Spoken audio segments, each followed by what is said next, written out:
나아가는 우리 모두가 되기를 간절히 소원하며 이 모든 말씀을 우리를 구원해 주신 예수님의 이름으로 감사하며 기도드렸습니다. 아멘. 오늘 우리에게 주시는 하나님의 말씀은 요한복음 10장 10절에서 15절까지의 말씀입니다.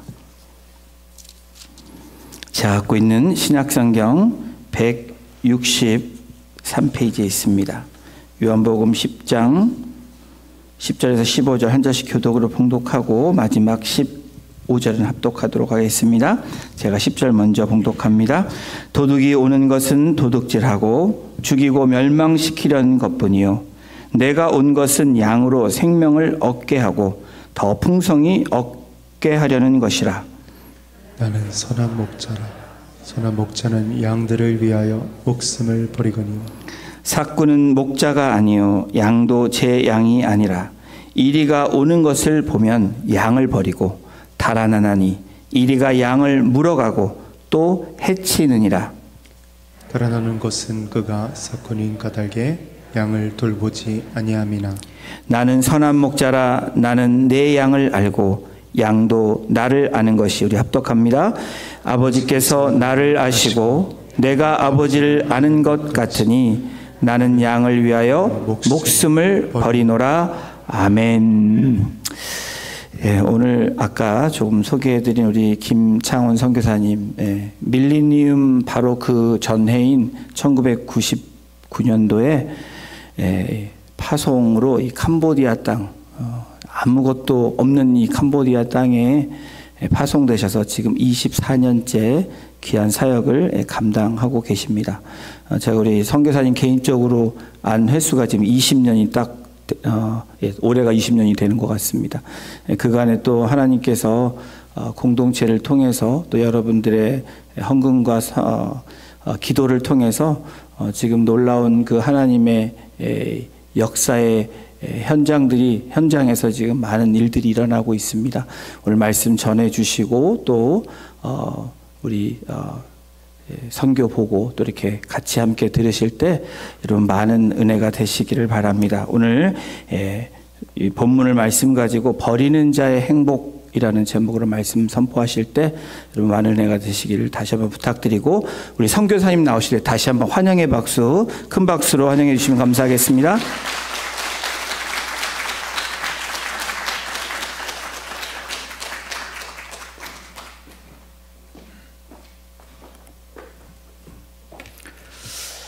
예, 우리에게 은혜 베푸시기를 절개하시는 참 좋으신 우리 아버지 하나님을 찬양합니다. 할렐루야.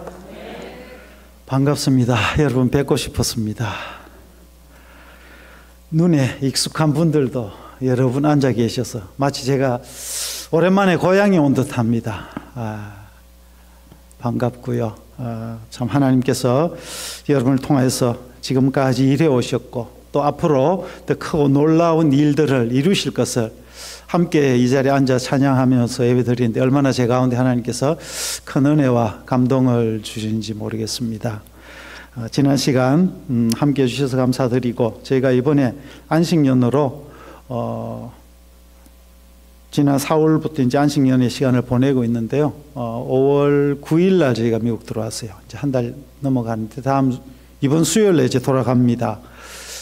이번 미국 방문이 지금 마지막 일정이 될 것 같은데 한 가지 중요한 것이 지난번에 저희가 2021년에 저희가 사는 도시 캄보디아 시엠립에 우리 신학교를 건축을 위해서 기공예배를 드리고 2년 전에 잠시 백신도 맞고 해서 미국을 왔었습니다. 그때 이제 건축에 대한 기도 부탁도 드리고 하는 중에 우리 데이비드 목사님을 통해서 교회에서도 귀한 헌금을 주셔서 저희가 건축을 잘 마쳤어요. 그리고 지난 3월 10일 날 헌당 예배를 드렸습니다. 여러분 모두를 모시고 싶었는데 여러분들이 못 오셔서 제가 이렇게 친히 왔습니다. 그래서 이렇게 예쁜 감사장을 저희가 가지고 와서 오늘 또 교회 앞에 우리 목사님께 잠깐 전달해 드린 시간을 먼저 갖고자 합니다. 예, 목사님 잠시 앞으로 오시면 감사하겠습니다. 감사장 얼반 우리 교회, 위 교회는 캄보디아 장로교 신학교 시임리 분교 건축을 위하여 마음과 뜻을 모아 기도하며 후원하였습니다. 그 정성과 기도로 이제 시임리 분교가 완공되어 헌당을 드리게 되었는 바 감사의 마음을 이 감사장에 담아드립니다. 2023년 3월 10일 캄보디아 장로교 신학교 총장 김재호 대독.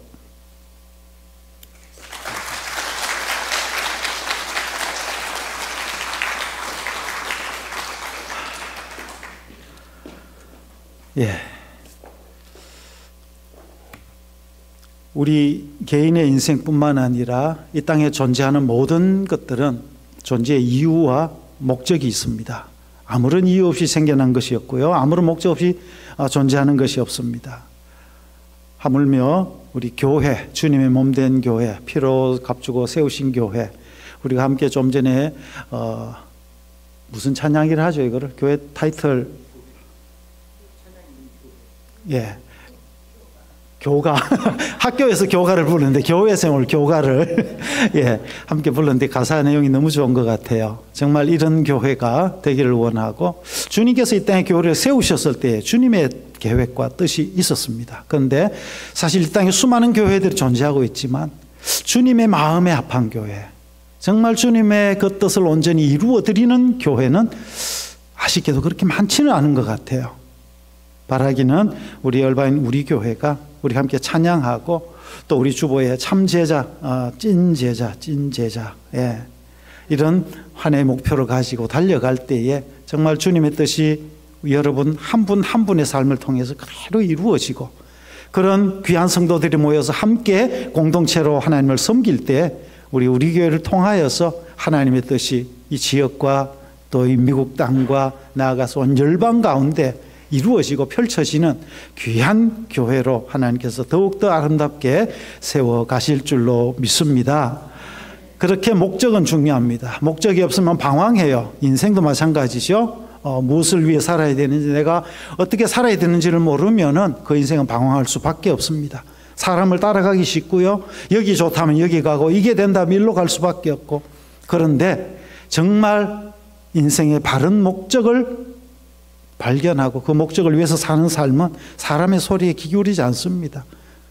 오히려 모든 사람이 다 반대하고 방해를 하고 못 가게 해도 끝까지 그 길을 가고야 마는 것이 바른 목적 있는 삶의, 사람의 자세요 행동이라고 생각되어집니다.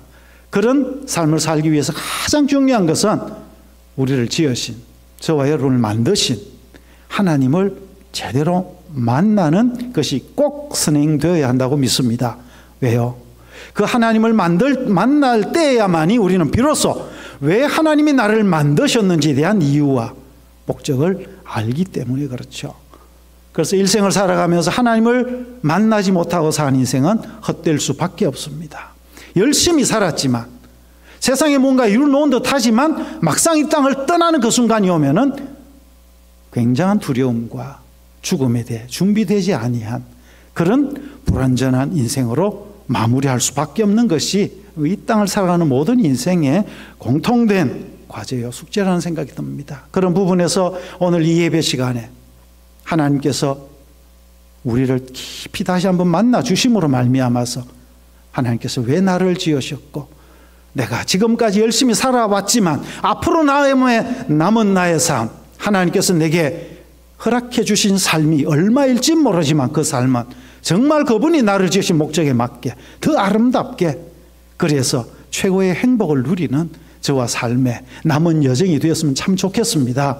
그런 마음으로 오늘 우리가 함께 말씀을 나눌 때에 하나님께서 여러분 한 분 한 분 가슴 속에, 마음 속에 이 예수님의 삶을 통해서, 하나님의 말씀을 통해서 우리가 가야 할 삶의 목적을 다시 한번 확인하는 복된 시간이 되기를 바랍니다. 오늘 말씀 10절에 보면은 예수님께서는 자신이 이 땅에 오셔서 살아가야 할 분명한 이유에 대해서, 왜 내가 이 땅에 살아야 되는지, 그리고 나는 무엇을 위해 살아야 되는지에 대해서 분명하게 알고 계셨고, 그 예수님의 삶의 목적에 대해서 우리에게 가르쳐 주고 계십니다. 그 10절에 나오죠. 양에게 생명을 주는 것. 생명을 주는데 건건히 살아가는 정도로 준 것이 아니고 이 생명이 풍성하게 양들에게 임하게 되는 것. 그것이 예수님의 이 땅에 오신 목적이었습니다. 양은 누굽니까? 바로 저와 여러분. 예수님으로 말미암아 구원받은 하나님의 자녀들, 하나님의 백성들이 양이죠. 그런 부분에서 이미 우리는 예수님 안에서 구원받은 자로서 하나님께서 우리에게 공급하시는 영적인 육적인 그 생명으로 충만케 되어져야 마땅합니다. 그런데 과연 그러한가 하는 삶을 먼저 한번 우리가 스스로 돌아볼 수 있기를 바라고, 오늘 하나님을 예배하기 위해 나와 있는 나의 마음은, 나의 삶은 과연 예수의 생명으로 충만해 있는가? 주님은 풍성하게 주시기 위해서 이 땅에 오셨고 그 일을 이루시고 가셨는데 과연 나는 그것을 누리고 있는가? 그리고 예수님은 우리에게 이렇게 풍성하게 누리는 삶을 주시기 위해서 자신을, 오늘 15절 말씀에 보면은 그 일을 위해서 자신을 버린다고, 나는 양을 위하여 목숨을 버리노라고 말씀하셨습니다. 그 예수님의 자신을 버려주심으로 오늘 우리는 생명을 얻은 자가 되었고, 그 생명을 얻은 자로서 오늘 우리는 이 땅을 살아가면서 나는 무엇을 위해서 어떻게 살아야 하는가? 존 파이프 목사님이 선교에 대해서 이런 정의를 내리셨어요. 선교는 예수님의 눈으로 세상을 보는 것이다. 곰곰이 생각해 보면 참 맞는 것 같아요. 우리가 선교를 다양하게 정의를 합니다. 그러나 선교는 예수님의 눈을 가지고 하나님이 만드신 세상, 그러나 하나님의 뜻에서 벗어나 있는 이 현실, 이 세상을 하나님의 눈으로, 예수님의 눈으로 보는 것. 그리고 또 다른 의미에서 선교는 예수님께서 이 땅에 오셔서 살아가신 그 삶의 족적을 따라가는 삶, 그것이 선교다. 여러분의 표어대로 그런 사람이 참 제자이고 찐 제자이고, 참 제자요 찐 제자는 선교사일 수밖에 없다는 필연적인 결과를 우리는 만나게 됩니다. 예수님이 그렇게 오셨고 그렇게 사셨고 버리는 삶으로 십자가에서 자신의 피 한 방울, 물 한 방울까지 남김없이 아낌없이 다 쏟아주셨죠. 그 자신을 내어주심으로, 버려주심으로 우리가 생명을 얻었습니다. 그리고 그 십자가상에서 예수님이 마지막으로 외치신 한마디 우리는 알고 있습니다. 가상 7원 7가지 중에 마지막 주님의 외침이 무엇이었습니까? 십자가에서 마지막 호흡을 가다듬으시고 마지막 뱉으신 말이 다 이루었다. 얼마나 놀라운 말씀인지 모릅니다.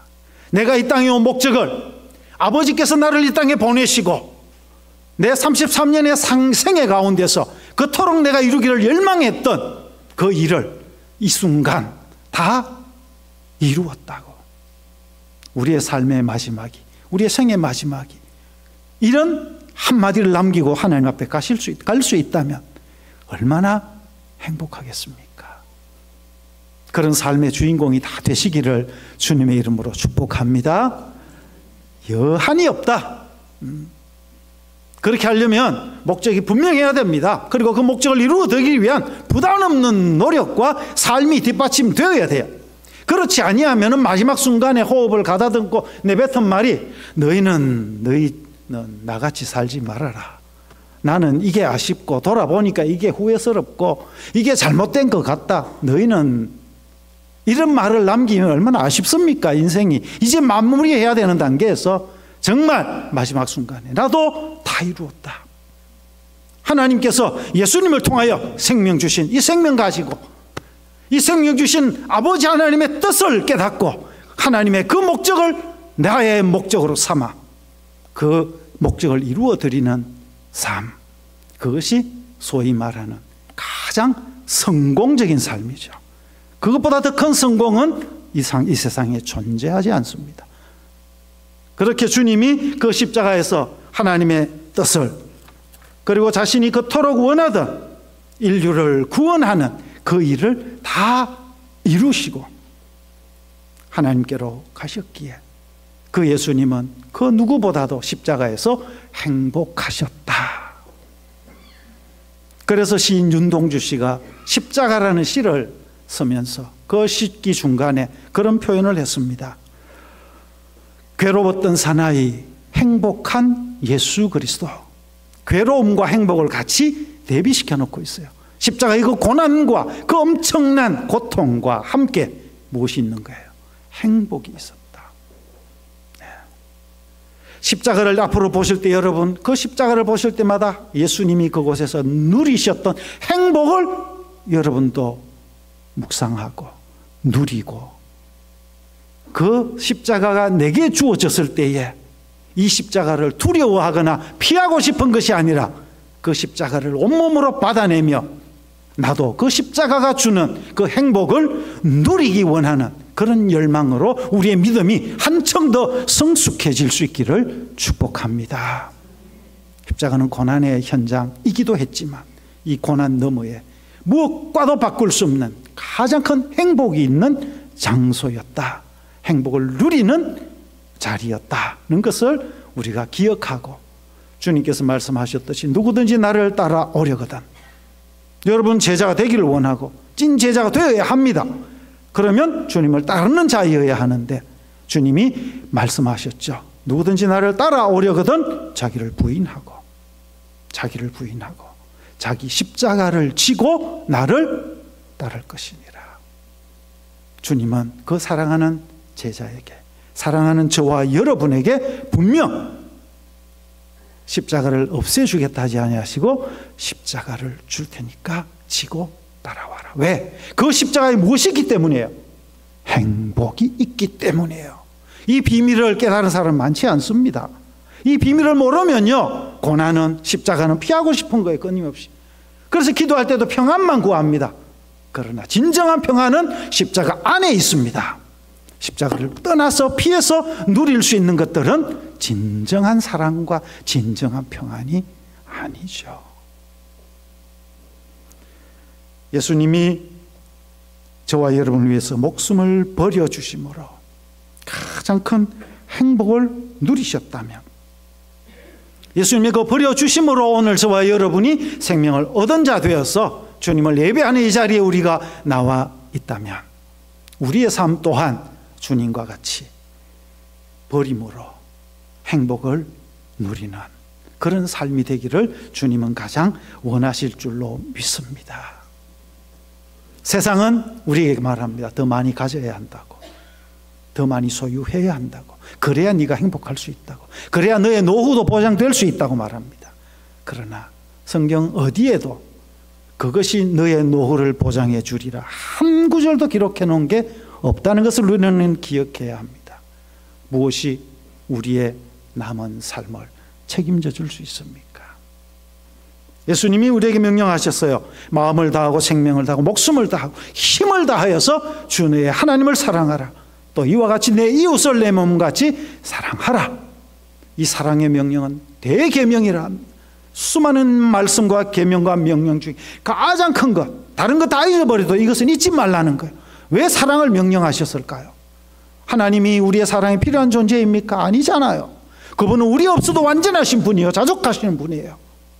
그분이 우리에게 사랑을 명령하셨을 때에는 하나님의 형상으로 우리를 지으시고, 우리에게 이 사랑을 명령하셨을 때에는 우리 속에 하나님의 DNA를 숨겨두셨고, 하나님의 형상이 우리 가운데 있다는 이 말은 우리가 주님의 이 말씀에 따라 사랑을 실천하는 삶을 살기 시작할 때에 가장 행복을 누리는 존재로 우리를 만들어 놓으셨다는 거예요.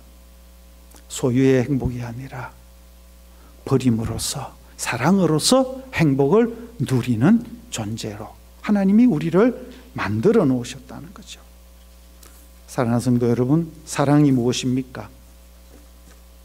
사랑이 무엇냐고 물으신다면 눈물의 씨앗이라고 누군가는 말했는데, 사랑을 오늘 말씀과 대비해서 저는 정의해 드리고 싶습니다. 사랑은 버리는 것입니다. 기억하십시오. 사랑은 더 많은 것을 가지는 게 아니죠. 내게 작은 것 있지만 이것을 기꺼이 너를 위해서, 기꺼이 하나님을 위해서, 기꺼이 몸된 교회를 위해서 포기할 수 있는가, 버릴 수 있는가, 그것이 사랑이죠. 제가 주일학교 때 배운 찬양이 있어요. 사랑은 참으로 버리는 것, 버리는 것, 버리는 것. 저 혼자만 압니까, 이 찬양? 아시는 분들 계실 거예요, 그죠? 사랑은 참으로 버리는 것, 더 가지지 않는 것. 이상하다 동전 한 입 움켜잡으면 없어지고, 서고 빌려주면 풍성해져 온 땅에 가득하네. 오, 사랑은 참으로 버리는 것, 더 가지지 않는 것. 어렸을 때 저게 무슨 의미인지 모르고 따라 불렀어요. 그러다가 잊어버렸는데 이 말씀을 깊이 묵상하고 설교를 준비하는 가운데 하나님이 어릴 때 불렀던 이 찬양이 다시 기억나게 해주셨어요. 그리고 그 의미가 무엇인지를 마음으로 다시 깊이 깨닫게 해주셨어요. 그렇습니다, 여러분. 사랑은 참으로 버리는 것, 더 가지지 않는 것. 우리 인간의 정욕과 인간의 세상의 가르침과는 전혀 반대되는 하나님의 가르침이요, 말씀이요, 하나님의 우리를 향한 놀라운 계획이라는 것입니다. 저와 여러분 모두는 정말 예수님을 따라 자신을 온전히 버림으로 가장 큰 행복을 누리는 행복의 주인공이 되시기를 주님의 이름으로 축복합니다. 가장 행복하고 싶지 않으신가 봐요, 그죠?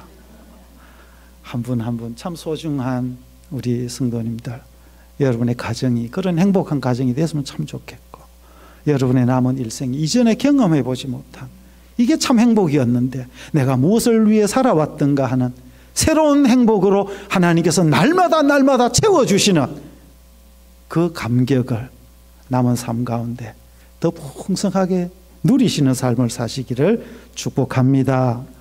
앞서 말씀드린 대로 지난 3월 10일 날 저희 시엠리베라는 도시는 캄보디아의 옛날의 수도예요. 지금 수도는 프놈펜이에요.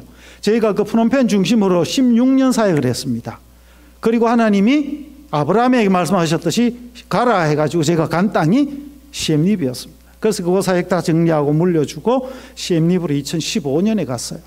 이 시엠리브는 캄보디아가 옛날 이름이 크메르 제국이었습니다. 크메르 제국이었는데요, 이 크메르 제국이었을 때 1000년 전의 일입니다. 지금부터 1000년 전에 크메르 제국을 이루고 왕이 제국을 이루고 보니까 천하를 손에 넣은 거죠.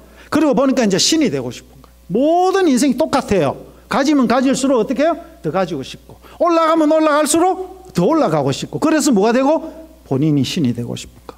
이것이 하나님이 참 싫어하시는 거역한, 하나님을 거역하고 하나님을 배반하는 인생의 동일한 모습입니다. 모든 패턴이 똑같아요.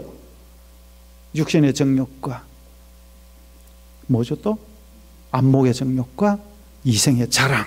자, 이것에 사로잡힌 모든 인생들은 그렇게 살 수밖에 없어요.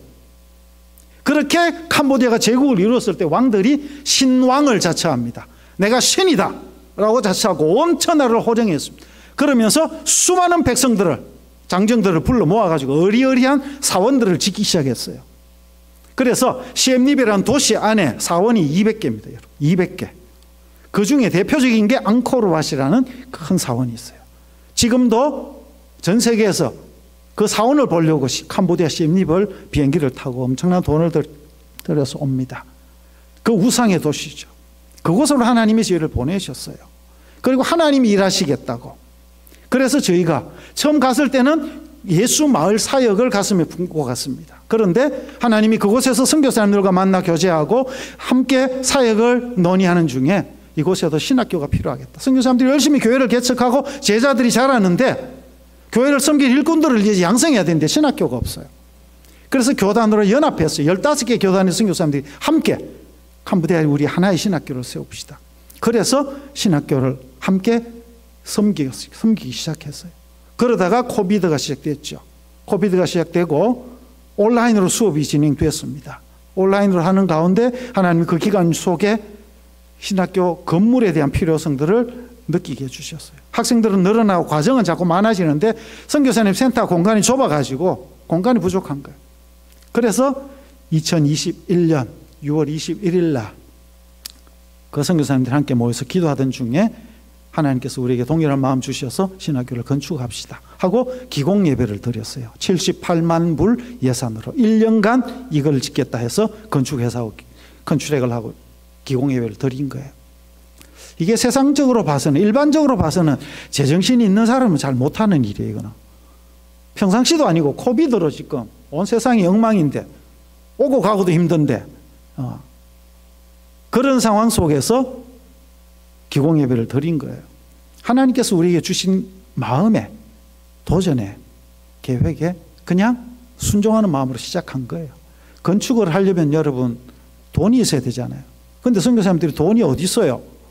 매월 받는 생활비, 사역하기도 부족한 게 선교사들의 현실인데,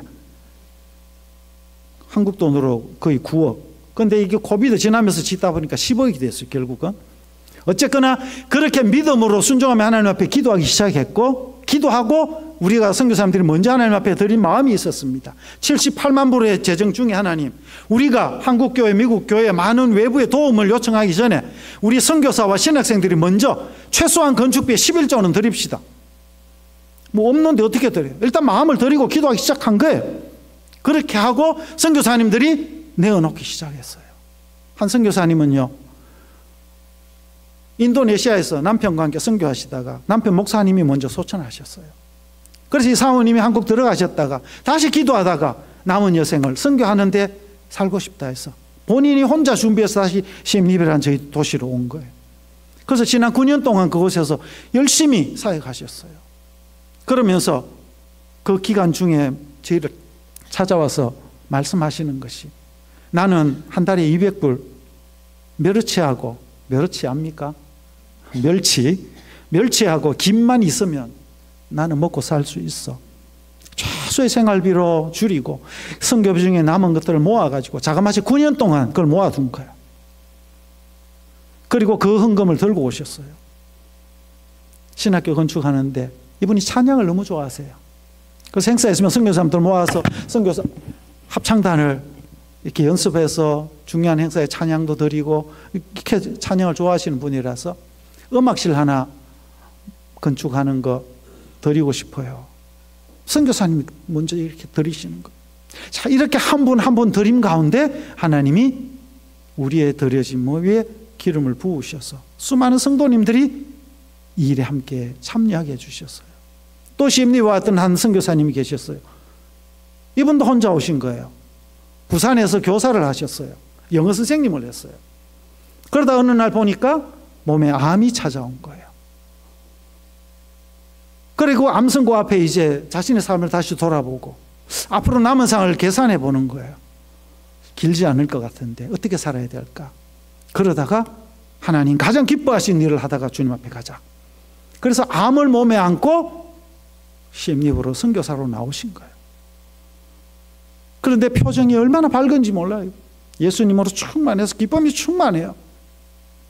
그렇게 해서 몸에 약함이 있으니까 그 시엠리베 코비드 때 많은 한인들이 벌이가 없으니까 한국으로 가고 그 남아있는 어찌할지 자기 삶을 영위할 수 없는 사람들, 고통 가운데 질병 가운데 있는 분들을 찾아가서 손잡고 기도해주고 자신의 삶을 나누어 주고 그러는 가운데 많은 복음을 전하는 삶을 살았고, 그렇게 캄보디아 현지인들도 연세가 많아서 왔으니까 캄보디아어 배우기가 쉽지 않아요. 영어를 하시니까 다행히 영어로 현지인들을 가르치면서 복음을 전하는데 얼마나 열심히 생활하셨는지 몰라요. 그러시다가 코비드가 점점 더 강해져 가지고 도시가 락다운되고 사역이 멈추게 되고, 그래서 결국 한국에 건강검진도 하고 잠시 다녀오시겠다고 한국을 들어가신 거예요. 들어가셔서 어렵게 의사 선생님을 만나서 몸의 상태를 보았어요. 그런데 의사 선생님이 그 자리에서 아니 몸에 있던 암세포가 다 없어졌습니다 라고 하면은 참 우리가 아멘 할렐루야, 예. 우리는 항상 그걸 원하잖아요, 그렇죠? 그게 하나님의 응답이라고, 하나님 살아계신 증거라고 얘기를 해요. 그런데 의사 선생님이 암세포가 온몸으로 전이되었습니다. 그런데 놀라운 것이요, 그 선고를 받고 그 이야기를 듣고 이분이 기도해 달라고 연락이 왔어요. 이제 내가 주님 앞에 갈 시간이 정말 얼마 남지 않은 것 같아요. 기쁨으로 주님을 만날 수 있도록 기도해 주세요. 고쳐달라고 기도해 주세요. 아니요. 주님을 기쁨 가운데 만나고 싶은 거예요. 그렇게 하면서 자신의 삶을 정리하고 재산을 정리해서 신학교 건축 헌금으로 보내주셨어요. 그 외에도 수많은 사연과 마음과 믿음과 간증과 눈물이 담긴, 생명이 담긴 헌금들을 하나님께서 한국과 미국에서 보내주셨어요. 그래서 지난 3월 10일 날 감동적인 헌당 예배를 하나님 앞에 우리가 함께 드렸어요. 한국에서 오신 강사님들, 목사님들 그 말씀을 전하러 오셨다가 울먹이면서 참 감동의 눈물이 있는 헌당 예배를 저희가 드리면서 하나님 앞에 얼마나 감사했는지 몰라요. 신이 되고 싶어서 세웠던 앙코르와 같은 수많은 사원이 가득 찬 그 도시에 하나님께서 건물을 한번 보여주시죠. 저 건물을, 신학교 저 건물을 세워주신 거예요. 그것도 코로나 기간 중에 아무 일도 할 수 없고 모든 게 멈춰있는 듯한 그 시기에 하나님은 여전히 살아 역사하시고 여전히 놀라운 일들을 저 우상의 도시 가운데 행하셨습니다. 하나님 살아계십니다. 얼마나 감사한지 몰라요. 저 건물이 세워지는데 189 교회와 단체 성도님들이 기도와 눈물과 삶을 들여서 저 건물이 세워졌고, 이제 저곳에서 캄보디아의 교회를 섬길 하나님의 신실한 종들과 주의 복음을 들고 열방 가운데 뛰쳐나가서 복음을 전할 종들이 세워질 수 있도록 여러분 앞으로 계속 기도해 주시기를 부탁드립니다. 그런 와중에도 하나님께서는 또 저희에게 주셨던 예수말 사역을 감당케 하셨습니다.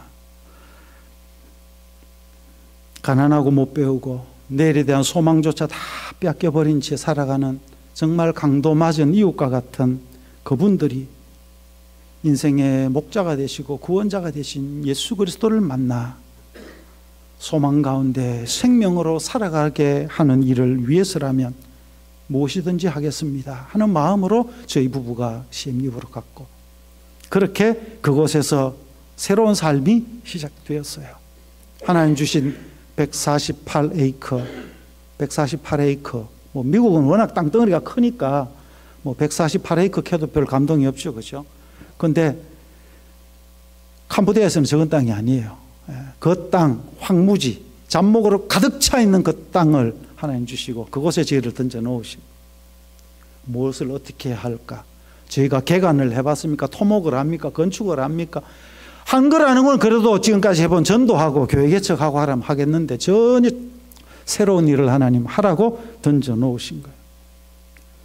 그렇지만 황무지를 개간하는 일부터 땅을 개간하고 거기에다 열대 작물을 심고 소를 키우면서 암소 은행을 하고 양계 협동 조합을 만들고, 그래서 가난한 농가들이 어떻게든지 자립하는 일을 좀 도와주고 싶고, 깨끗한 식수가 없어서 어릴 때부터 수인성 질병으로 유아 사망률이 높아 그러한 환경으로 인해서 오래 살지 못하고 평균 수명이 아직까지도 50세, 57세 이 정도 되는 이 참 열악한 이 땅, 이 백성들, 이들을 위해서 마을 정수장을 만들고 생수를 공급하는 이런 일들을 시작했습니다.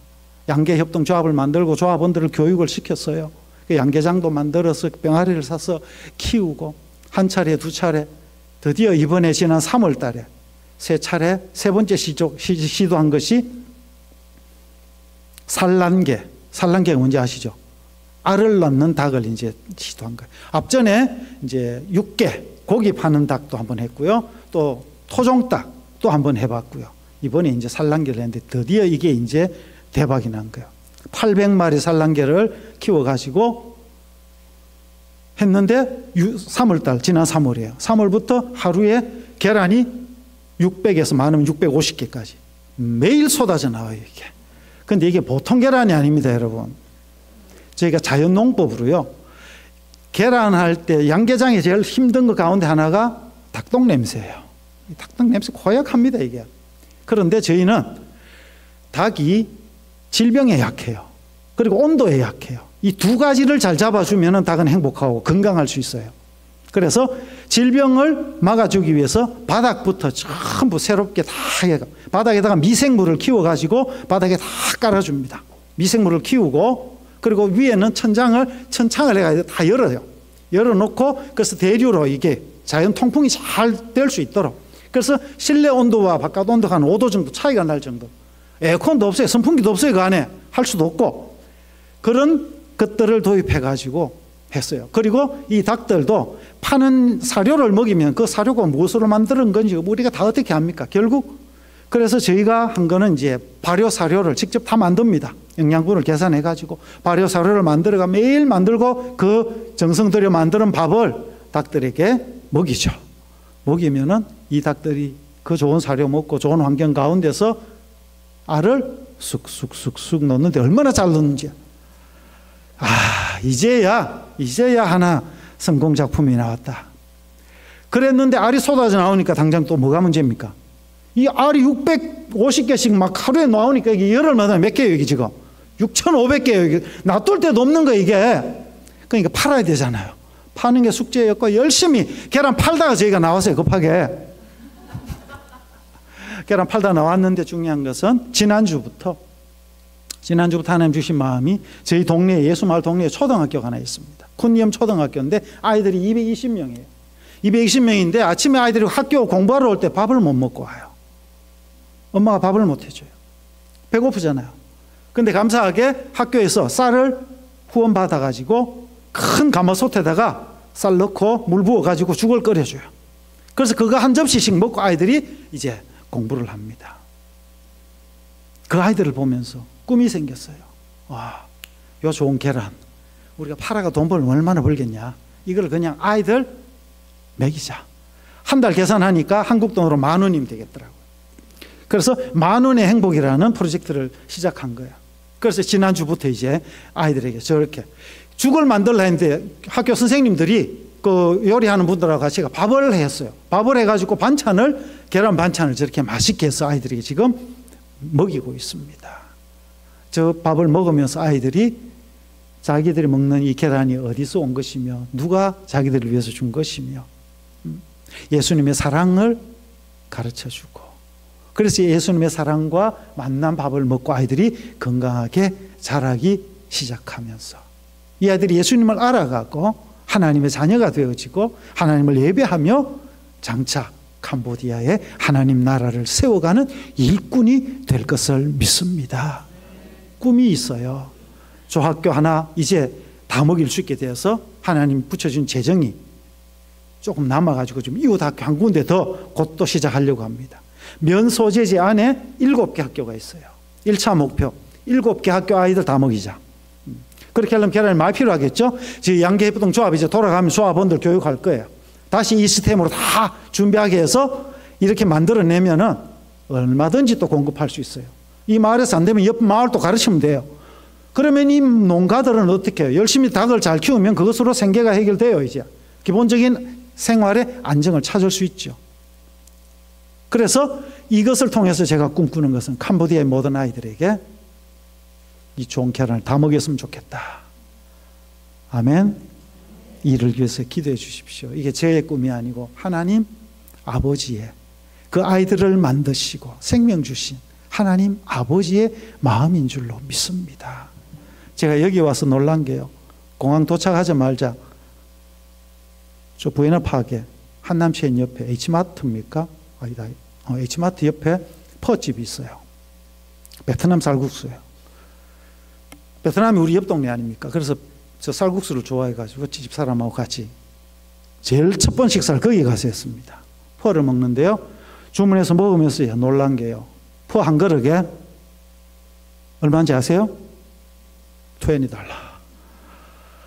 가격 보고 제가 넘어가던 국수가 딱 목에 걸리는 거 이게 안 넘어가요. 와, 어떻게 후루룩 한 그릇 마셔보면 없는 이 국수 한 그릇이 $20.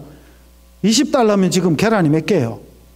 아이들 2명을 한 달 내내 계란을 먹일 수 있는 값이에요, 이게. 이거를 내가 한 끼 한 번에 그냥 먹는다 생각하니까, 미국과 캄보디아의 여러 가지 경제적인 차이도 느껴졌지만, 참 이 돈이라는 게 이 국수 한 그릇이면 이 캄보디아 아이들 이렇게 먹일 수 있는데 내가 한 그릇만 먹으면 2명을 이렇게 건강하게 복음도 전하고 사랑도 전하고 먹일 수 있는데 하는 생각이 마음에 들어오니까 국수가 잘 안 넘어가는 거예요. 그렇지만 여러분 국수 맛있게 드시고 한 달에 한 그릇만 참으시면 2명 아이들 먹여 살리는 일을 할 수 있습니다.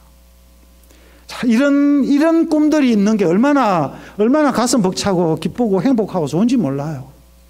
어떤 사람은 혼자 5,000명분을 먹고 사는 사람이 있어요, 이 땅에. 어떤 사람은 혼자서 5,000명을 먹이면서 사는 사람이 있어요. 자, 그 사람의 차이가 뭘까요? 삶의 목적이 다른 거예요. 왜 하나님이 나를 지으셨는지, 왜 하나님이 내게 생명 주셨는지 그것을 아는 자는 이 생명을, 내 삶을 허투루 쓸 수가 없는 것이요. 하나님의 꿈을 꿀 수밖에 없고 하나님의 눈으로 세상을 볼 수밖에 없고 하나님의 마음을 품고 세상을 향해 나아갈 수밖에 없는 진짜 제자, 찐 제자가 될 수밖에 없는 줄로 믿습니다. 우리 모두 그리스도의 참 제자가 되어서 사랑이 필요한 이 땅 가운데, 복음이 필요한 이 땅 가운데 사랑의 빛으로, 복음의 빛으로 비추어 줄 수 있는, 그래서 어두움의 세상이 물러가고 광명한 새날이 오는, 그래서 정말 우리 주님께서 다시 오시는 그날에 할렐루야 주님을 찬양하며 함께 그 영광 가운데 참여하는 저와 여러분이 됐으면 참 좋겠습니다. 이렇게 계란을 하고 있고 또 앞서 말씀드린 대로 마을 정수장 사역을 하고 있어요.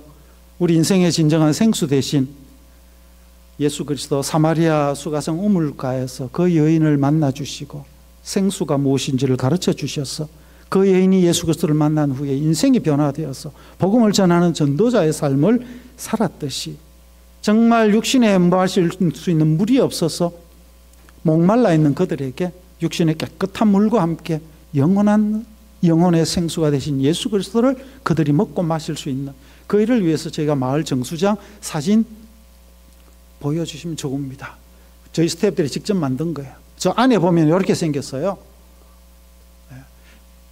물탱크가 있고요. 필터가 4개, 그리고 마지막에 그 전기로 이제 마지막 균들을 다 죽이는 시스템까지 해서 5번에 걸쳐서 물을 깨끗하게 정수를 해서 저 물을 다음 보시면 알지만 한 4갤런 정도 됩니까? 저 통에다가 매일매일 담아서 가정으로 이제 배달해서 그 동네 사람들, 또 학교에는 무상으로 동네 사람들은 아주 저렴하게 물을 먹을 수 있도록 저희가 공급하는 사역들을 지금 계속 하고 있습니다. 이 물을 먹으니까 이 동네 사람들이 또 어떤 요구를 하냐니까 이 큰 통은 너무 불편하다, 작은 바틀에 좀 담아주면 좋겠다 해서 그래? 그것도 기도하자. 그러고 이제 알아봤습니다. 저희가 해놓은 시스템에다가 15,000불을 더 드리니까 확장해가지고 작은 바틀에다가 얼마든지 담아줄 수 있게 됐어요. 그래서 또 꿈이 생긴 거예요. 그럼 이분들에게 또 좀 더 편리하게 물을 이제 공급할 수 있는, 그래서 요거는 이제 VAM이라죠. 비즈니스 에즈 미션으로 이제 전환시켜서 요걸 본격적인 비즈니스 일환으로 돌려보려고 해요. 그래서 또 안식일 마치고 돌아가면은 이제 요것을 확장을 해서 생수 비즈니스를 통해서 더 많은 사람들에게 생수를 공급하고 복음을 전하면서 그 이윤을 가지고 캄보디아 사역이 더 자립하고 안정적으로 갈 수 있는, 그리고 우리가 궁극적으로 하고 싶은 다음 세대들을 키울 수 있는 유치원부터 이제 설립을 하려고 합니다. 그래서 유치원부터 해서 이제 국제 기독교 학교를 예수마을 안에 세워서 캄보디아 아이들뿐만 아니라 인근 있는 태국과 베트남과 라오스 이 세 나라들은요 자유로운 나라도 있지만 복음 전하기 어려운 나라가 많아요. 그래서 선교사님들이 일생을 하고 제자들을 키우지만 마음껏 교육할 수 있는 여건이 안 돼요. 그런 친구들 CMU로 불러다가 거기서 마음껏 복음도 전하고 하나님 알아가는, 그리고 이 시대에 필요한 일꾼들로 키워내는 일들을 국제기독교 학교를 통해서 하고 싶은 꿈도 하나님이 주셔서 그것도 지금 기도하고 있는 내용들입니다. 여러분 가운데 혹시 교편 교육계에 계신 분들 있으리라 생각하는데 빨리 은퇴하시고 뭐 올해 여기 사고 있으면 마음입니까? 그렇죠? 빨리 은퇴하시고 오시면은 저 아이들이 우글우글 얼마나 많은 아이들이 여러분 지금 기다리고 있는지 몰라요. 이 일을 함께 또 이루어갈 수 있는 기회가 오면 참 좋겠습니다. 그 다음 사진 한번 보여주실래요? 우리의 오직 꿈은 아이들. 저 아이들을 위해서 저희가 기도해서 하나님, 이 아이들이 안전하고 즐겁게 놀 수 있는 놀이터 하나 있으면 좋겠어요. 그래 기도했더니 부산에 있는 집사님 한 분이 그 옆에 있는 사장님을 꼬셔갖고 저거를 컨테이너에 넣어가지고 보내주셨어요. 컨테이너 한 개 가득 넣어가 보내시면서 그 회사 직원 2명까지 같이 보내신 거예요. 그래서 2월 달에, 지난 2월에 코로나 풀리면서 이제 비행기 들어와가지고 저걸 설치해 줬어요. 저곳에서 아이들이 기쁘게 즐겁게 놀고, 그리고 옆에 예배당인데 가서 예배 드리고 하나님을 만나는 그런 기회들이 점점 더 풍성하게 이루어지고 있습니다. 그 다음 한번 보실까요? 이것은 게스트하우스입니다. 순서가 바뀌어 나오는데 이게 두 번째 지은 거고요. 이게 첫 번째 지은 거. 이것도 코로나 중에 두 채를 다 지었어요. 코로나 기간 중에. 이 컨테이너, 요 첫 번째는 컨테이너를 가지고 지었어요. 저희가. 컨테이너 가지고 게스트하우스를 지었는지 얼마나 잘 지은지 몰라요. 제가 지었지만 정말 잘 지었습니다. 저거 진짜인지 한번 와서 보셔야 돼. 안에 딱 가보면요 완전히 카페 분위기. 사진이 덜 나와서 그런데 주변에 나무가 많아가지고요 얼마나 좋은지 하룻밤 자고 가고 싶은 마음이 막 들 정도로 잘 지었어요. 저게 얼마인지 아세요? 12,000불 US 달러 12,000달러로 지은 거예요. 저게 돈 가치 있어요. 여러분 캄보디아 가면 설 거 많고요 할 일이 얼마나 많은지 몰라요. 그 다음 앞에 보신 그 두 번째 사진도 요거는 일반 콘크리트 건물로 지었는데 방 2개 넣고 거실을 크게 빼가지고 저희가 나오기 3월 말에 한국에 있는 세로남 국제학교 아이들 56명이 와서 저기서 밥 먹고 지내고 다 했어요. 저 건물 안에서. 그리고 한 달 살이 하시겠다고 장로님 한 분이 명지대학교 교회 장로님 한 분이 은퇴하시고 한 달 살이 하겠다고 들어오셨어요. 들어오셔가지고 저 방에서 한 달 행복하게 선교하시다가 한 주 전에 한국으로 또 돌아가셨어요. 자, 한 달 살이 하실 분 선착순으로 우리 권 목사님께 신청해 주시면 추첨해가지고 옵니다. 아무나 오는 거 아니에요. 그죠? 예, 신청하시기 바랍니다. 하나님 일하시는 걸 봐야 우리 가슴도 더 뜨거워지고 또 우리 삶의 목적도 더 분명해지고 의미 있는 삶을 살 때 어때요? 행복을 누리는 거예요. 행복을 느끼는 거예요. 미국 골프 치기 좋으시잖아요. 그죠? 골프장 얼마나 많습니까? 골프만 치다가 천국 가면 좀 하나님 앞에 좀 그런 느낌이 안 들까 모르겠습니다. 하여튼 어쨌거나 여러분의 남은 삶이 정말 하나님 앞에 또 내게 생명 주신 예수 그리스도 앞에 그 부르심 앞에 우리가 바르게 응답하고 하나님 앞에 영광 돌리는 삶을 살면 좋겠어요. 다음 사진요. 이렇게 복음을 듣고 이렇게 물을 마시고 계란을 먹는 아이들이 이제 주일날 나올 수밖에 없어요. 교회 나와서 이제 특송도 하고 찬양도 배우고 예배를 드리는 믿음의 공동체가 점차 이제 부흥을 해나가고 있습니다. 그 다음은요, 이렇게 교회 절기가 되면 성탄 절 때 요거는 아이들이 전통 복장을 입고 율동을 하고 예배를 드리는 모습이고요. 어른들도 이렇게 말씀을 듣고 배우는 가운데 이제 신앙을 고백하면서 그 다음 사진 보면은 세례를 받고 교회 구성원으로 멤버로서 이제 자라가는 열매들이 맺혀지고 있습니다. 그 다음요. 이런 일들을 저 혼자 할 수 있느냐? 절대 할 수 없습니다. 앞서 말씀드렸듯이 저는 농사가 뭔지도 모르고요. 그렇지만 농사를 지었고 토목이 건축이 뭔지도 모르는데 토목도 하고 건축도 했어요. 그러나 제가 한 거 없어요. 저기 왼편에 저 반대편에 앉아 계시는 까만 옷 입은 제일 앞에 계신 이 해맑게 오고 계신 장로님이 말씀드린 한 달 살이 하고 가신 장로님이세요. 이제 돌아가셔서 권사님하고 다시 이제 좀 더 길게 살러 오시겠대요. 그리고 그 옆에 계신 빨간 옷 입은 집사님, 권사님 네 분인데요. 이분이 지금 열심히 닭똥 치우고 계시는 분이에요. 열심히 계란 팔고 계셔요. 지금 저희는 나와 있고. 이분은 비즈니스를 평생 하신 분이에요. 영업하신 분이에요. 유통하신 분이에요. 그래서 앞으로 이제 비즈니스 선교 쪽에 이 일을 이제 본격적으로 맡아 하시려고 준비하고 계시고, 그 한 달 살이 오신 장로님이 둘째 날 찍은 사진이에요. 닭을 이렇게 돌보고 있는데 이 닭들이요 얼마나 신령한지 몰라요. 누가 자기를 사랑하는지 너무 잘 알아요. 그러니까 자기 좋아하는 사람들이 왔다 싶으면 저렇게 보세요. 닭이요 무릎에 올라가고 무릎뿐만이 아니에요. 어깨에 올라가고 머리까지 올라갑니다. 좋아가지고요 얼마나 행복해 하는지. 그래서 우리의 목표는 뭐라고요? 저 닭이 캄보디아에서, 아니 세상에서 제일 행복한 닭이 되게 해주는 거예요. 그래서 그 행복한 계란을 먹고 우리 아이들이 건강하고 행복하게 자라는 거예요. 그래서 하나님 나라의 선순환이 이루어져서 행복한 나라, 행복한 백성이 되어서 하나님을 섬기는 그런 결과가 나타나기를 원하는 것. 제 옆에 계시는 키가 작은 할아버지, 올해 연세가 79이십니다. 70살이 되었을 때 선교지를 나오셨어요. 선교하시겠다고. 저분의 목적은 딱 하나입니다. 근데 하나님께서 내게 주신 세 자녀가 있는데 이 세 자녀가 세상 헛된 것 하다가 하나님 앞에 가지 아니하고 선교하다 하나님 앞에 갔으면 좋겠다. 그 마음을 하나님 주셔가지고 자식 보고 선교하라면 말 듣습니까? 본인이 나오신 거예요.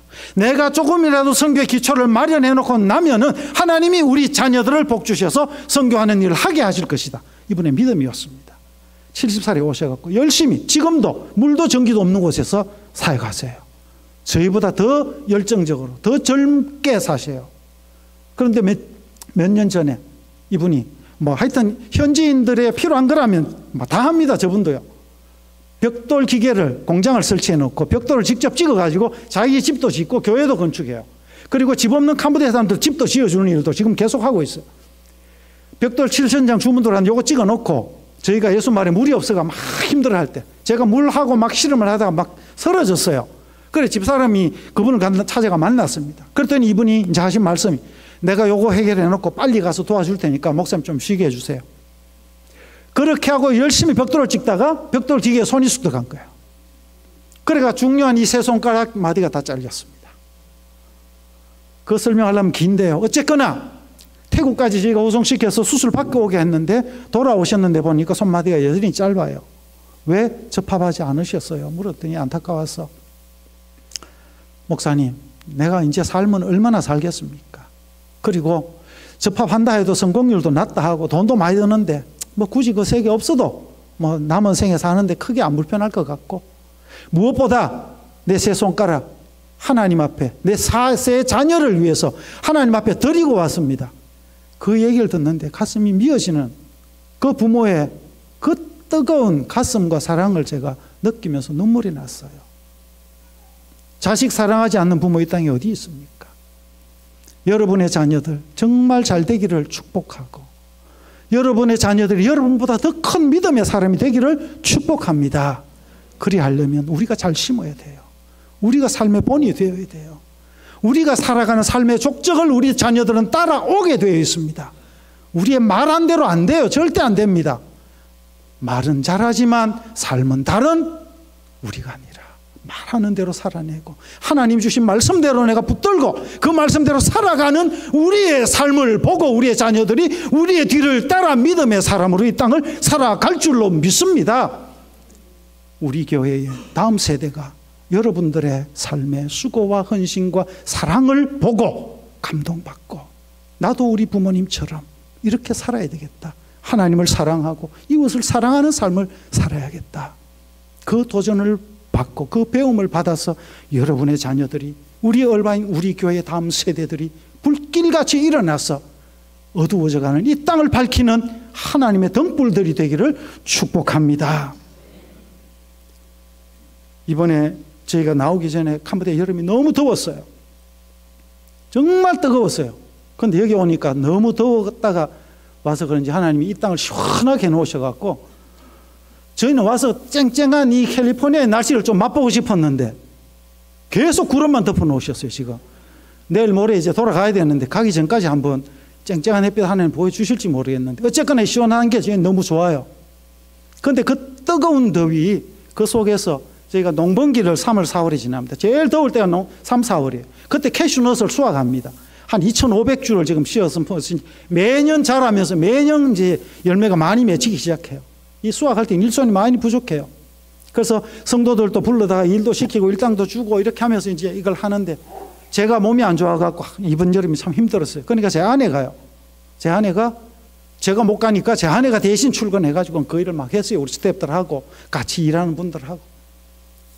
평생 농사가 뭔지 니은자도 모르던 저보다 훨씬 더 도시에 차도녀를 하던가 요새. 하여튼 그런 여인이었어요. 사진 한번 볼까요? 네, 이게 제가 작년에 코비드 막 끝날 무렵이었나요? 끝나기 전이었구나. 저희가 결혼 30주년이었습니다. 그래서 큰아들 내외와 둘째 아들이 마침 다 한번 모일 수 있어가지고 뒤에 보이는 게 앙코르 왓입니다. 코비드 때 좋았던 게요, 관광객이 1도 안 오니까, 한 명도 안 오니까 앙코르와트는 개장을 해놨는데 텅 비어 있는 거잖아요. 가서 우리가 사진 찍으면 우리밖에 없는 거예요. 사진 찍기 너무 좋은 거죠. 그래서 온 가족이 가족 사진을 한번 진짜 오랜만에 찍었어요. 예쁘죠? 잘 보입니까? 제 옆에 있는 여인이 제 아내입니다. 제 아내가 다음 사진 보시면은 이렇게 변신을 했습니다. 저를 만났을 때 꽃다운 나이 몇 살이었죠? 23살에 저를 만났어요. 대구에서 우리가 만났는데요, 대구에 유명한 백화점이 2개 있었습니다. 그때 대구백화점하고 동아백화점이 있었어요. 꽃다운 나이에 백화점이 아니면 상대를 안 하던 여인이었어요. 항상 백화점만 출입하던 여인인데 가난한 전도사를 만난 거예요. 그날부로 백화점은 이제 뭐 더 이상 갈 수 없는 곳이 되었고, 그 이후로 재래시장하고 친해지고, 요즘은 재래시장도 아니고요, 1+1이 아니면은 이제는 상대 안 하는 여인으로 변화가 되었습니다. 새 사람이 되었어요. 여러분, 남자 잘 만나야 됩니다. 여러분의 자녀들도 남자 잘 만나도록 기도 많이 하셔야 돼요. 이런 선한 변화가 일어날 수 있도록. 그런 아내의 모습이, 그 다음 사진 한번 더 보여주실래요? 캐슈넛 수확할 때 손의 모습이에요. 팔의 모습이에요. 손톱이 예쁘게 매니큐어가 칠해져 있어야 되는 손톱이 물들어 있습니다. 그리고 팔뚝에 풀에 풀독이 오르고 벌레에 물려가지고 온통 그냥 부풀어 있어요.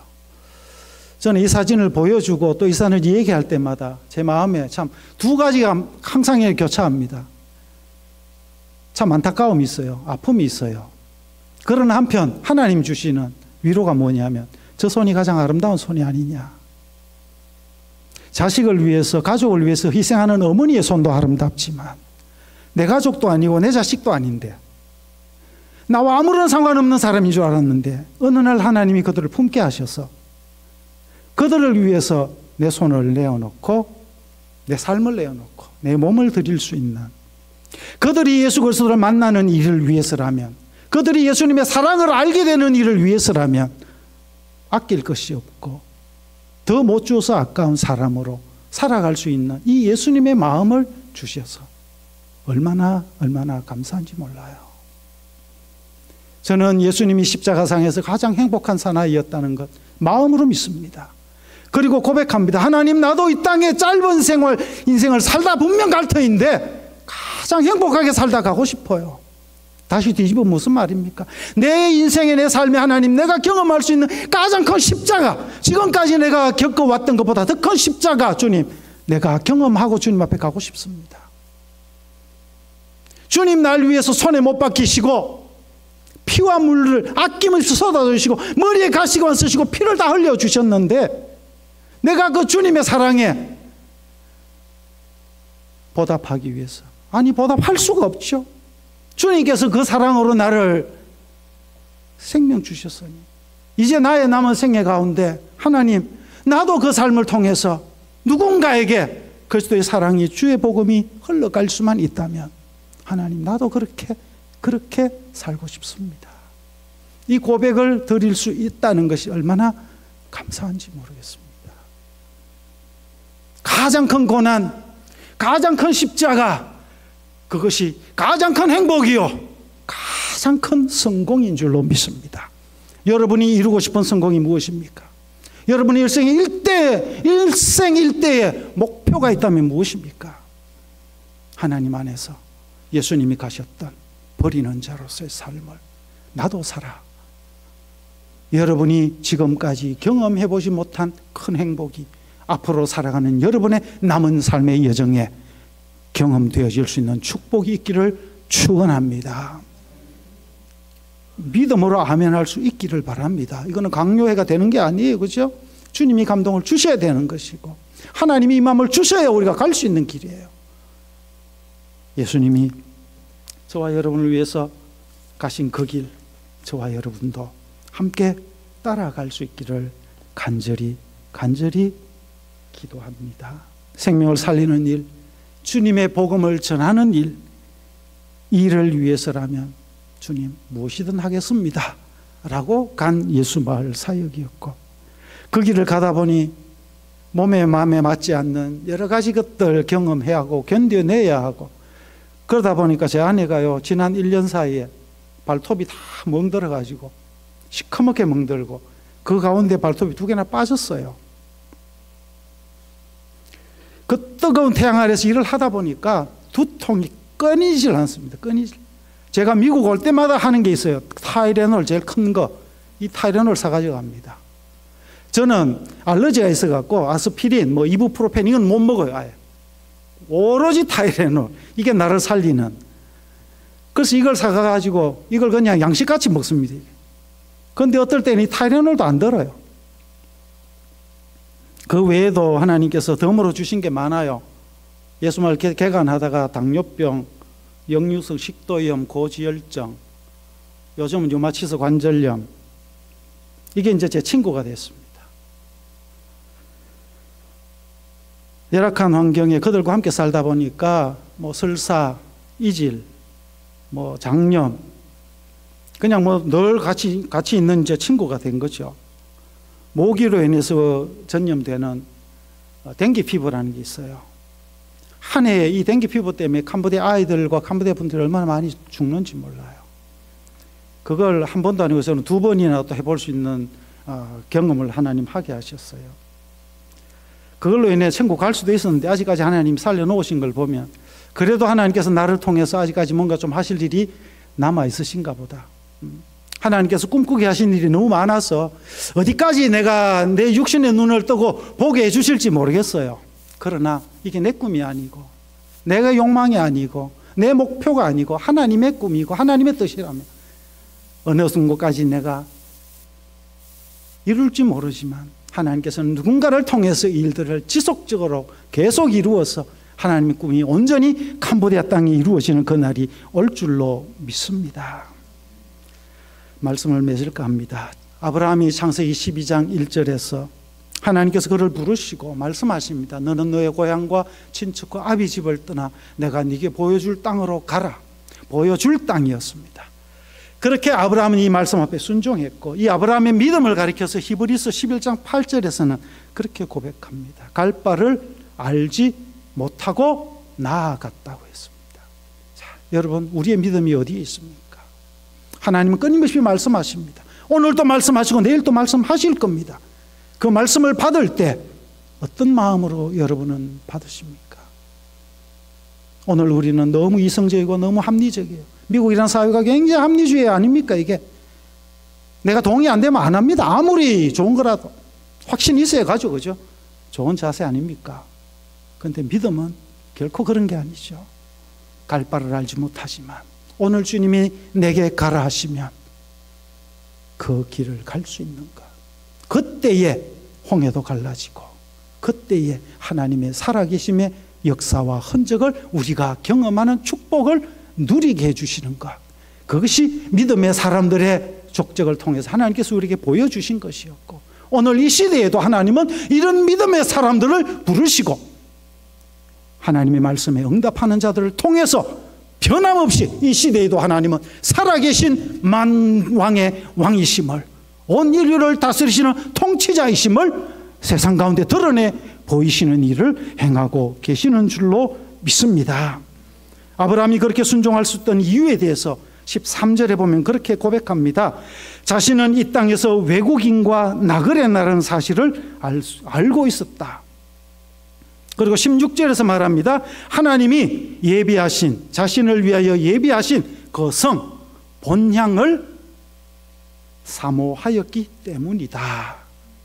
자, 여러분, 우리 모두 외국인이죠. 미국 땅의 외국인 아닙니까? 그렇죠? 본질적으로 우리는 나그네입니다. 어차피 나그네 인생이에요. 자, 이 땅에 영원히 살 거 아니잖아요. 하나님 주신 것 가지고 우리가 이 땅을 살아갈 때에 어떻게 살아야 할까요? 아브라함과 같이 장차갈 그곳을 바라보면 이 땅에 연연하지 않습니다. 절대요. 내가 이 땅의 메인자냐, 천국의 메인자냐, 한번 우리는 다시 한번 우리의 삶을 돌아보아야 합니다. 내 소속이 어디 있느냐는 거예요. 미국 시민권을 가지고 있으니까 이 땅에 우리가 영원히 삽니까? 아니죠. 우리는 천국의 시민권을 가지고 머지않는 날 우리는 천국으로 이사를 갈 것이에요. 천국을 우리 이사를 가게 하기 위해서 예수님은 내가 너희보다 먼저 가서 너희를 위하여 맨션을 예비해 놓겠다고 하셨어요. 저는 그날을 꿈꿉니다. 하나님께서, 예수님께서 나를 위해서 예비해 놓으신 그 맨션은 어떤 맨션일까? 이번에 미국 왔는데요, 선교관을 주시는데 얼마나 감사한지 몰라요. 나그네 인생길이 하룻밤 쉬어갈 수 있는 그 선교관, 선교사라고 집도 주시고 차도 주시고 채워주신 하나님의 은혜가 얼마나 날마다 감사한지 모릅니다. 그러나 천국에서 우리가 만나게 될 그 영광과 그 기쁨은 이 땅의 것들과는 비교할 수 없는 것인 줄로 믿습니다. 영원한 성, 하나님이 나를 위하여 예비해 놓으신 그곳, 예수님이 예비하신 그 맨션에서 우리는 영원토록 살게 될 나그네요 외국인이라는 사실을 잊지 말고 삽시다. 그래서 정말 해야 할 일들, 정말 하나님이 기뻐하시는 일들을 이 땅에 힘을 다해 생명 다해 우리가 살아가게 될 때에 하나님이 아브라함에게 말씀하셨어요. 아브라함 16절에 보면 하나님이 아브라함의 하나님이라 불리는 것을 부끄러워하지 아니하셨다고 했습니다. 하나님이 아브라함의 하나님, 이삭의 하나님, 야곱의 하나님이라고 성경에 많이 기록했잖아요. 그 아브라함의 하나님이라 불리는 것을 부끄러워하지 않았다. 다시 말하면 뭡니까? 자랑스러워했다는 거죠. 우리 아들이 잘하면 얼마나 우리가 자랑스러워요. 우리 자녀가 세상에서, 학교에서 조금만 잘해도 그 자랑스러운 뿌듯함이 얼마나 우리 부모들에게 있습니까? 우리 하나님 앞에 그런 자녀가 됐으면 좋겠습니다. 하나님 우리를 보실 때 참 내가 널 보니 기쁘다. 내가 내 삶을 보니 얼마나 행복한지 모르겠다. 내가 널 통해 더 큰 일을 하고 싶다. 하나님이 나를 위해 예비하신 성, 예수님이 가서 나를 위해 준비해 주시겠다고 하신 그 맨션을 바라보며 살았기에 아브라함은 믿음의 조상이 될 수 있었습니다. 믿음의 사람 딴 거 아니에요.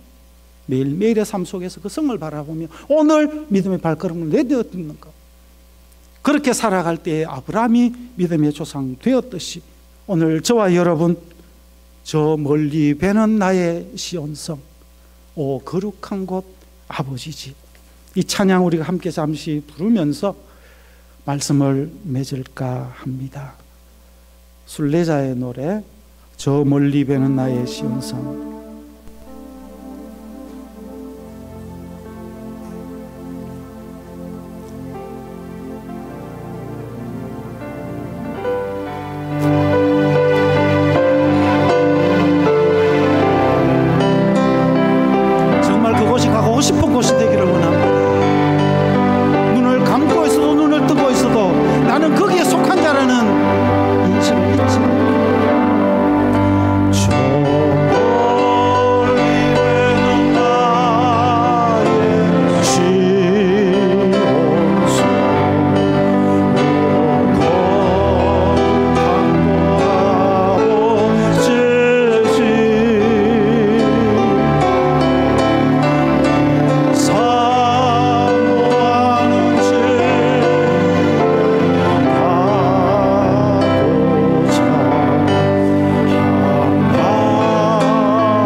에콰도르의 아우카 종족 선교를 위해서 친구 5명과 함께 오랫동안 19살 때부터 꿈꾸며 기도했던 그 선교를 위해서 그 종족 속에 내리던 그들을 만났던 첫날 그들이 던진 창을 온몸으로 받아내며 그곳에서 순교했습니다. 그런데 놀라운 것은 그의 허리춤에 총이 있었습니다. 그러나 총으로 그들을 겨누지 아니하고 그들이 던지는 창을 온몸으로 받아내고 그가 주님께로 갔습니다. 그의 죽음을 두고 세상은 말했습니다. 이게 웬 낭비란 말이냐. What a waste. 그때 그의 부인이 그 기자들에게 말합니다. 그렇게 말씀하지 마세요. 나의 남편은 오늘 그날을 위해서 평생을 준비하고 살았습니다. 그 목적을 이루었는데 그 뜻을 이루었는데 어떻게 그것을 낭비라고 할 수 있습니까? 그가 남긴 말이 있습니다. 결코 놓치지 말아야 하는 것을 얻기 위해서 언젠가는 놓아야 하는 것을 포기하는 사람은 참으로 현명한 사람이다. 여러분 모두 현명한 사람, 성공적인 삶을 살고 하나님 앞에 설 수 있는 축복된 하나님의 참 자녀, 진정한 예수 그리스도의 제자가 되시기를 주님의 이름으로 축복합니다. 기도하겠습니다. 하나님 감사합니다. 우리에게 주신 하나님의 은혜와 사랑이 너무나 크고 놀라운데 우리는 끊임없이 더 받기를 원하고 더 갈증이 있는 삶을 아직까지도 살고 있지 않습니까? 주님, 이제는 주님으로 충만하여져서 예수 그리스도로 충만하여져서 성령으로 충만하여져서 하나님의 말씀으로 충만하여져서 이 땅을 밝히는, 이 땅에 생명을 나누는 그리스도의 참 제자로 살게 하여 주옵소서. 예수님의 이름으로 기도드립니다. 아멘. 네, 여러분 많은 은혜가 되셨으리라고